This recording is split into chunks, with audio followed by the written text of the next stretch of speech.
G. Willow Wilson's The Bird King is a historical fantasy novel about two servants of the last Sultan of Granada fleeing their homes as the encroaching Spanish Empire finalizes their Reconquista. It's a beautifully written, heart-wrenching book about freedom, apocalypse, and the power of the stories we tell. In it, the main character's best friend Hassan, the Sultan's cartographer, has the power to draw maps of places that don't yet exist. Or rather, he brings secret corridors and hidden pathways into existence by putting them on a map. I'm still thinking about this book months after I read it because of the ways it explores both the realization that your empire is crumbling around you, see my latest game, Manifested Destiny, but also because of its keen understanding of the political nature of cartography. That quote about wars ending on maps is one example. The Nasrid dynasty's fight against the Spanish was practically over by the time the Bird King takes place, but those renegotiated borders don't become real until the Sultan acknowledges them. In the modern era, the northeastern province of Catalonia is only barely a part of Spain, much to the displeasure of many people living there. The map may be unified, but it doesn't tell the whole story. When you draw a boundary on a map, or declare many regions to be part of a single nation, you're making a political statement about the way the world is. Mapmaking is an assertion of a subjective reality. Tyler Crumrine's Beak, Feather and Bone is a classic of mapmaking, more technically, map labeling, games, inspired in large part by Avery Alder's The Quiet Year. Using adorable crow people standing in for the archetypical factions one might see in a fantasy city, players stake their claims on buildings and territories, imagine their purposes, and tally up card totals to determine which faction is the most powerful. As far as collaborative world-building games go, it's kind of perfect. It doesn't assert its own agenda on you, and it gives you plenty of opportunity to build out a city's history based on the prompts your table receives. You can use the map Crumrine provides, but it's absolutely not required. Mechanically, BFB is very simple. Everyone at your table picks a faction and a color. While you can absolutely make your own factions, you may choose from mages and miners, to farmers and soldiers, to the more esoteric strangers. You go around the table, drawing cards from a standard deck. The suit of the card determines the kind of building you claim. Hearts have a social purpose, diamonds financial, clubs mean a future purpose, where spades involve a purpose from the past. Each building is described in 3 sentences. Beak, what people say about the place.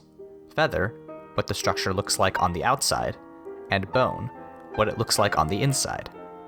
Furthermore, when you draw a face card, you get to both claim a building, as well as invent a guy to get mad at the structure, a rival from another player's faction. Once you've had enough of labeling, add up the numerical value of each of your cards, and the person with the highest number gets to claim the Seat of Power, a central or significant structure on the map, representing their faction's dominant status.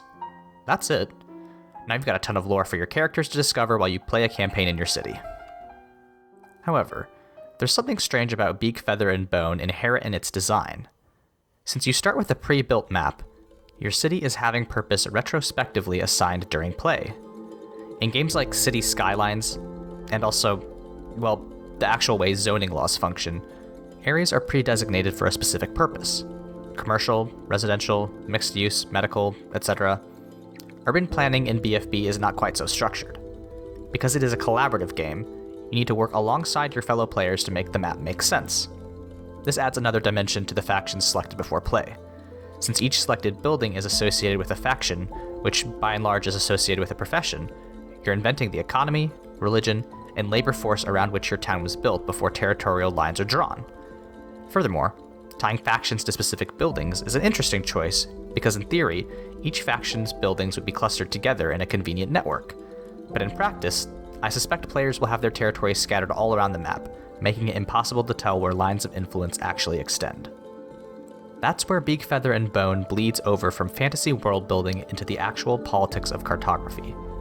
The lines you draw in BFB assert a truth about the world, that your faction actually can and does enforce a claim on specific buildings and regions of the map. But a game where your map is both objectively accurate and also designed by multiple factions with competing agendas, it makes me wonder how strong a particular crow person's hold on that nice duplex might actually be. This is not a criticism of BFB as much as it is an observation I first read from ZXU. As much as I love big fantasy books with sprawling, detailed maps of the stories within them, they're all considered definitive, objective representations of the world. And that's weird, right? We live in an age where we can take satellite photos of what Earth actually looks like, but our maps still frequently present bias based on the country of their production. For instance, the Mercator projection, the most commonly used map in American schools, is famously flawed for its size distortions. Like, y'all wonder why Americans are so bad at geography, but until I was a teenager, I thought Greenland was the same size as the entire continent of Africa. Similarly, centers of Western power such as Europe, the US, and Canada are all inflated, appearing significantly larger than their actual sizes. Siu expands further on this criticism by citing the Portuguese practice of intentionally producing convoluted maps of the East Indies in order to convince other European sailors to hire them on as navigators. Maps that reflected practical realities, such as trade routes or star charts, would have been far less comprehensible to an outside reader, with markings that held significance only for one or two people. But for fancy, mass-produced maps distributed to admirals and administrators, their purpose was far less about accurate direction, and more about the favorite pastime of empires, categorization. In US history, there are two famous lines you learn about in high school. The first is the infamous Mason-Dixon line, an artificial boundary that originally delineated the borders between Maryland, Delaware, and Pennsylvania, but in the 19th century became the angle which separated the North and South, becoming a rule of thumb where, geographically, you could find a state in which it was legal to enslave people. Second is the 38th parallel, the latitudinal line that theoretically stretches across the entire globe, but was only significant to us because it became the border where Korea was divided into North and South by the US and Soviet Union after the Second World War. Despite the fact that two major American military conflicts were fought using these boundaries, it's important to recognize that they never actually existed, except on maps drawn by people with political influence. What's that line from the first season of Dimension 20? One thing. Laws are threats made by the dominant socioeconomic ethnic group in a given nation. And if a law is a threat, how much more dangerous is the assertion of a boundary by the people who make those laws? At least dangerous enough that hundreds of thousands of people died to maintain the integrity of those lines. This is getting a little heavy, but you get my point, right? To bring it back to Beak Feather and Bone, when a player's faction draws a line on the map, they're imbuing a boundary with meaning that exists only because they say it does. And in the fiction of the game, we have to assume that, at least to some degree, factions protect those boundaries, whether by social custom, military might, or threat of economic sanction, because as players you've determined they're worth protecting. What's especially fun, when considering the power needed to maintain lines on a map, is that when you draw a face card and create a rival, you automatically generate threats to those lines in play. Your building may hold one kind of meaning for your faction, but to your rival, it represents something else entirely. It's an obstacle, a disgrace, a threat. Mechanically, drawing face cards does not improve your chances at taking the center of power, and narratively, it creates tangible resistance to your claims to specific territories. While the faction that ends up taking the center of power is textually the most influential, I hope players of BFB will label their maps with buildings that influence life in ways outside the most outwardly political. There's plenty of cities in the United States, Chicago, New York City, Los Angeles for example, that aren't state capitals, but absolutely hold more power than their unassuming dots on a map might suggest.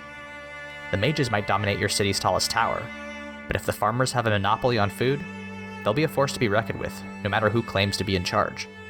Lastly, there will be unclaimed buildings at the end of your game. Whether those get absorbed behind territorial lines, or simply exist outside of factional struggles is up to you. But I like to think that's representative of what most cities are like. The vast majority of people are not thinking about what political and social entities profit from the buildings they frequent. Unless politics forces its way into people's lives, they're more than happy to let those artificial territories be lines on someone else's battle map, far away from their more immediate material concerns. When I think about that line from the Bird King, I think about how the ways we've organized our world are only as real as we concede them to be. Cartography has always been political. That acknowledgement that maps are simply what we make of them is what makes Beak Feather and Bone work so well as a world-building game. There is incredible power in looking at a sheet of paper, making a mark, and saying, "This is the way the world objectively is." I hope you play this game, and as you do, I hope you stop and think about what it means to take that city map at face value. Hey everybody, thank you so much for watching. I really appreciate everybody who takes the time to read these little video essays.